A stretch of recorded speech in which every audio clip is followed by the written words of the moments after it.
عەبادی بەردەوامە لە سزادانی خەڵکی کوردستان. پێویستە چی بکرێت بۆ تێپەڕاندنی گەمارەوەی حکوومەتی عێراق؟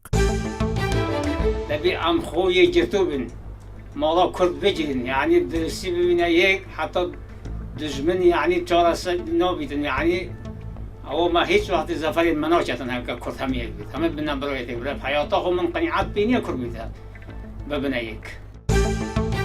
دەبێ مافی خۆمان بۆ خۆمان بسەرین لە عێراق، مافی چارەی خۆنووسین بۆ خۆتە، بۆ کەسی کەیچکەنیە، بۆ حەقی خۆتە، کەس خێرت پێ ناکە کەوایە دەبێ بەشداری بکەی لە هەڵبژاردن. عێراق وەزعی ناخۆشە، بۆ خۆمان دەبێ هەوڵدەین جارێکی دیکە مافی خۆمان ئەو ڕێز و احترامەی کە پێش 2016 حەڤە هەبوو ئێستا نەماوە، دەبێت بۆ خۆمان دەستەبەری پێویجارێکی نسبەت ماڵا کوردی ئەوە کو نوکە عەبادی بە هەمی شێوایەت هێت کو بەس ناف ماڵا مە کوردی تێکدات بەلێڤێت ئەم بۆ دیارکەین و ئەم هەمی هەر حەزبەک و هەر لاوێنێک خۆ بکەتە ئێک داکۆ ماڵا کوردی هەمی بیتە ئێک.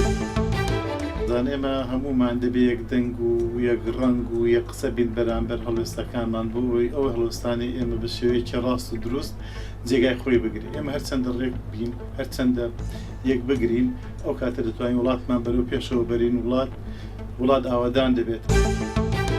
بەڕای من کورد لە بەغدا بکشێتەوە، واست لە بەغدا بێنێ، سەرۆک کۆمەرمان بگەڕێتەوە، ئەندام پەرلەمانەکان بگەڕێنەوە.